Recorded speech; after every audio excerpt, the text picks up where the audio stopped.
अस्सलामु अलैकुम। मैं हूं तस्कीन आलम। इंग्लिश या किसी भी जबान में वर्ब की अहमियत से कौन इनकार कर सकता है। इंग्लिश में वर्ब कई तरीकों से इस्तेमाल होता है। कहीं ये मेन वर्ब का किरदार अदा करता है, कहीं मददगार वर्ब का किरदार अदा करता है, कहीं ये किसी काम के इजहार के लिए इस्तेमाल होता है, तो कहीं टेंसेस बनाने में इस्तेमाल होता है। कहीं ये एक लफ्ज़ पर मुश्तमिल होता है, कहीं ये एक से ज़्यादा अल्फाज पर मुश्तमिल होता है। इस वीडियो में आपको वर्ब की एक शक्ल, जिसे फ्रेजल वर्ब कहा जाता है, से रूशनास कराया जाएगा। आपको मिसालों की मदद से समझाएंगे कि फ्रेजल वर्ब क्या होता है और इंग्लिश वर्ब गेट से बनने वाले 25 अहम फ्रेजल वर्ब्स आपको बताएंगे। वीडियो के आखिर में आपको ये भी बताएंगे कि वर्ब फ्रेज क्या होता है, फ्रेजल वर्ब, वर्ब फ्रेज और वर्बल में क्या फ़र्क है। जो हजरात इस वीडियो का टेक्स्ट डाउनलोड करना चाहते हैं तो नीचे उसका लिंक दिया गया है। तो आइए शुरू करते हैं। फ्रेजल वर्ब किसे कहते हैं? ये तो आप जानते ही होंगे कि वर्ड्स के ऐसे मजमूए को जिसे एक ग्रुप की शक्ल में इस्तेमाल किया जाए इंग्लिश में फ्रेज कहते हैं। जैसे shining stars, intelligent boys, on the table, high speed, get into, was killed, has been studying, break down, exam results, far away, many times वगैरह वगैरह। फ्रेजल वर्ब ऐसे दो अल्फाज का ग्रुप होता है जिसमें पहला लफ्ज एक मेन वर्ब होता है और दूसरा लफ्ज एक प्रीपोजिशन या एक एडवर्ब होता है। आमतौर पर ये दो अल्फाज पर मुश्तमिल होते हैं, लेकिन इससे ज्यादा अल्फाज पर मुश्तमिल भी हो सकते हैं। ज़्यादातर फ्रेजल वर्ब्स के मायने उसमें शामिल अल्फाज के इनफरादी मानों से मुख्तलिफ होते हैं। इनकी वजह से अपनी बात बोलने और लिखने के लिए कुछ मजीद अल्फाज मिल जाते हैं। इसकी इंग्लिश डेफिनेशन कुछ इस तरह है: अ phrasal verb is a verb that consists of a verb and another element. This other element that follows the main verb is typically a preposition or an adverb. This addition of the other element can also change the meaning of the verb. अब देखिए main verb gate से बनने वाले 25 अहम phrasal verbs और इनका जुमलों में इस्तेमाल। गेट अक्रॉस, इसके मायने हैं पार करना, समझाना। इसका एक सेंटेंस है: it is impossible to get across from this check post, यानी इस चेक पोस्ट को पार करना नामुमकिन है। इसका दूसरा जुमला है: he tried to get across his point. इसके मायने हैं उसने अपनी बात को समझाने की कोशिश की। गेट अहेड, इसके मायने हैं आगे बढ़ना।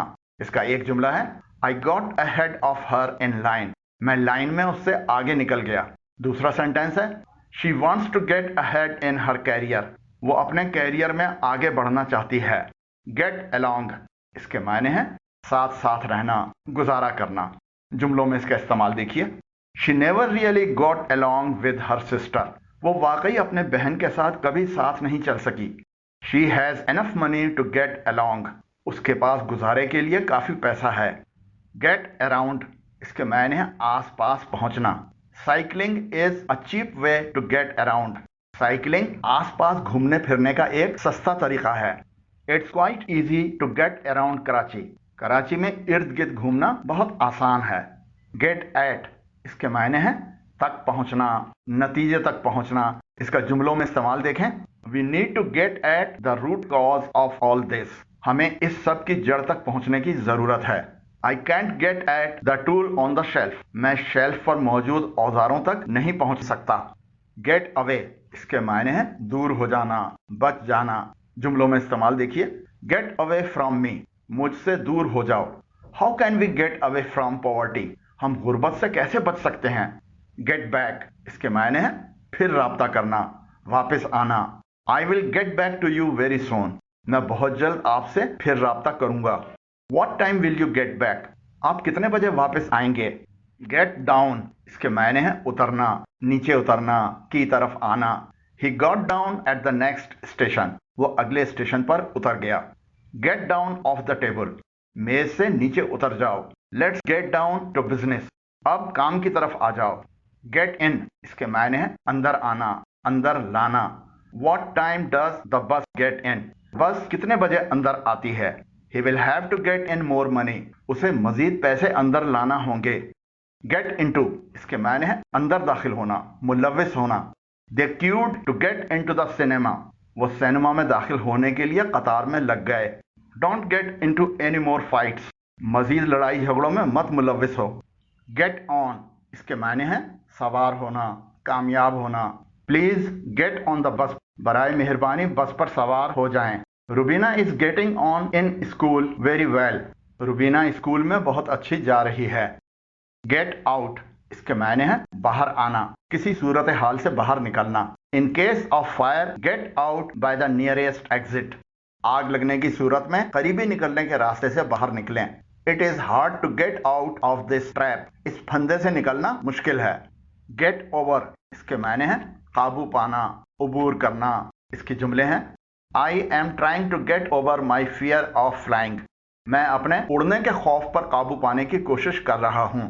Can you get over the wall, क्या आप दीवार को उबूर कर सकते हैं। गेट रिड ऑफ, इसके मायने हैं निजात पाना, छुटकारा पाना।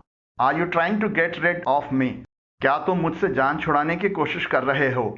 It is really difficult to get rid of mosquitoes, मच्छरों से छुटकारा पाना वाकई मुश्किल है। गेट थ्रू, इसके मायने हैं खत्म करना, में से गुजरना। I have not yet been able to get through this book, मैं अभी तक इस किताब को खत्म नहीं कर सका हूं। It is difficult to get through the red tape, सुर्ख फीते से गुजरना मुश्किल काम है।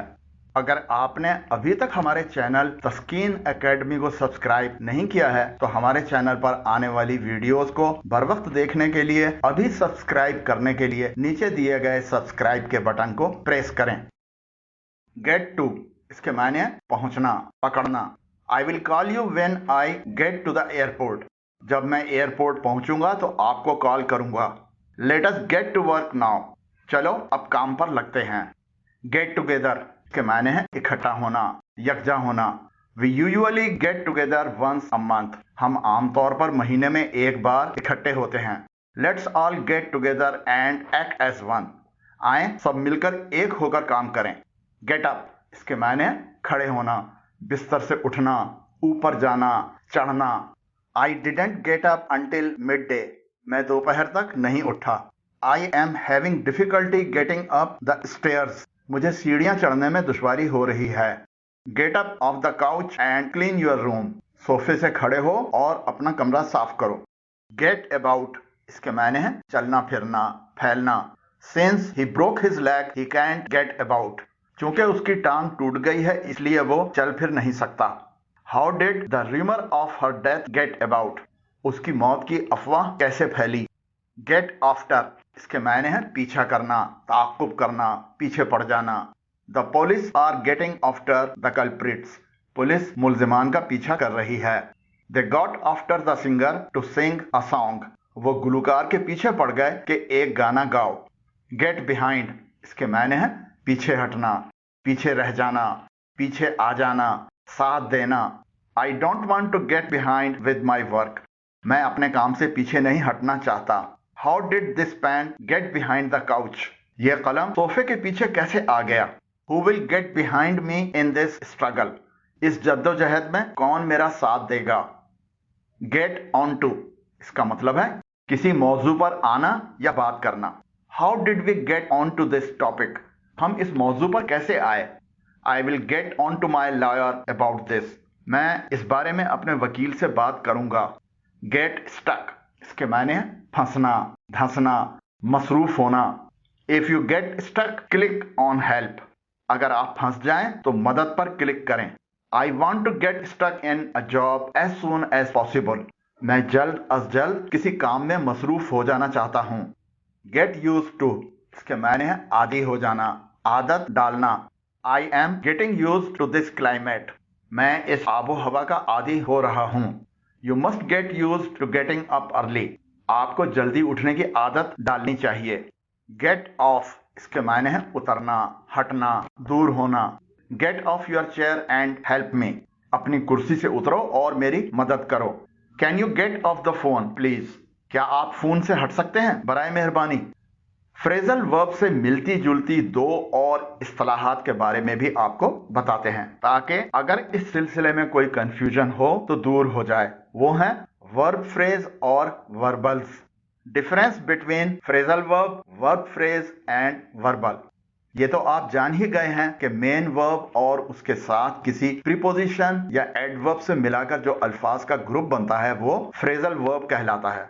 इस अल्फाज के ग्रुप के मायने इसमें मौजूद अल्फाज के मानों से मुख्तलिफ होते हैं।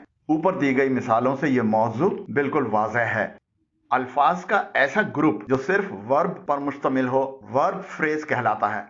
इंग्लिश में वर्ब कभी एक लफ्ज पर मुश्तमिल होता है, कभी दो अल्फाज पर और कभी इससे भी ज्यादा अल्फाज पर। ये मिसालें देखें। He plays cricket, he is playing cricket, he has played cricket, he has been playing cricket for 5 years। इन जुमलों में सुर्ख रंग में दिखाए गए अल्फाज सिर्फ वर्ब हैं। इनका ताल्लुक इंग्लिश के किसी और पार्ट ऑफ स्पीच से नहीं है। ये तमाम सुर्ख रंग में दिखाए गए अल्फाज वर्ब फ्रेज हैं। कभी ये सिर्फ मेन वर्ब पर मुश्तमिल होते हैं और कभी इनके साथ हेल्पिंग वर्ब भी होते हैं, जैसा कि आखिरी 3 मिसालों में हुआ है। वर्ब्स को अगर किसी और पार्ट ऑफ स्पीच जैसे नाउन, एडजेक्टिव या एडवर्ब के तौर पर इस्तेमाल किया जाए तो ये वर्बल्स कहलाते हैं। ये मिसालें देखें। Walking in the morning is good for health. इस जुमले में वर्ब वॉकिंग एक नाउन के तौर पर इस्तेमाल हुआ है जिसे जीरंड कहा जाता है। ये एक वर्बल है। Most of the people are against smoking. इस जुमले में वर्ब स्मोकिंग एक नाउन के तौर पर इस्तेमाल हुआ है जिसे जेरंड कहा जाता है। यह एक वर्बल है। Let us find some game to play. इस जुमले में वर्ब टू प्ले एक एडवर्ब के तौर पर इस्तेमाल हुआ है जिसे इन्फिनेटिव कहा जाता है। यह एक वर्बल है। To smoke in the public should be strictly prohibited. इस जुमले में वर्ब टू स्मोक एक नाउन के तौर पर इस्तेमाल हुआ है जिसे इन्फिनेटिव कहा जाता है। ये एक वर्बल है। A depressing movie makes me feel sad. इस जुमले में वर्ब डिप्रेसिंग एक एडजेक्टिव के तौर पर इस्तेमाल हुआ है जिसे प्रेजेंट पार्टिसिपल कहा जाता है। ये एक वर्बल है। The ending of the movie was surprising. इस जुमले में वर्ब सरप्राइजिंग एक एडजेक्टिव के तौर पर इस्तेमाल हुआ है जिसे प्रेजेंट पार्टिसिपल कहा जाता है। ये एक वर्बल है। जीरंड्स पर एक तफसीली वीडियो पेश की जा चुकी है। अगर आप उसे देखना चाहें तो नीचे डिस्क्रिप्शन में इसका लिंक मौजूद है। आप इसे हमारी वर्ब वाली प्लेलिस्ट में भी देख सकते हैं। इस वीडियो को देखने और समझने से आपकी वोकेबलरी में फ्रेजल वर्ब्स की शक्ल में कुछ मजीद अल्फाज का इजाफा होगा जिससे आपकी इंग्लिश में कुछ मजीद बेहतरी आएगी। अगर वीडियो पसंद आई हो तो नीचे दिए गए लाइक के आइकन को प्रेस करें और अगर अभी तक हमारे चैनल तस्कीन एकेडमी को सब्सक्राइब नहीं किया है तो अभी सब्सक्राइब करने के लिए नीचे दिए गए सब्सक्राइब के बटन को प्रेस करें। आपकी राय और तजावीज का इंतजार रहेगा। वीडियो कैसी लगी कमेंट जरूर करें। अल्लाह हाफिज।